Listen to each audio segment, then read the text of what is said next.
Françaises, Français, nous voilà ensemble au rendez-vous de notre pays et de notre avenir. Je n'oublie pas qu'il y a une colère.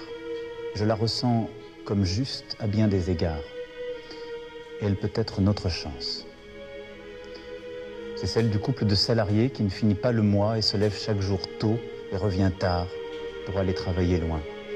C'est celle de la mère de famille, célibataire, veuve ou divorcée, qui ne vit même plus, qui n'a pas les moyens de faire garder les enfants et d'améliorer ses fins de mois, et n'a plus d'espoir. Je les ai vues, ces femmes de courage, pour la première fois disant cette détresse, sur tant de ronds-points. C'est celle des retraités modestes, qui ont contribué toute leur vie et souvent aident à la fois parents et enfants et ne s'en sortent pas. C'est celle des plus fragiles, des personnes en situation de handicap, dont la place dans la société n'est pas encore assez reconnue. Leur détresse ne date pas d'hier. Mais nous avions fini lâchement par nous y habituer.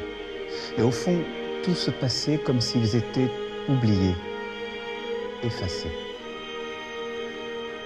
Ce sont 40 années de malaise qui ressurgissent.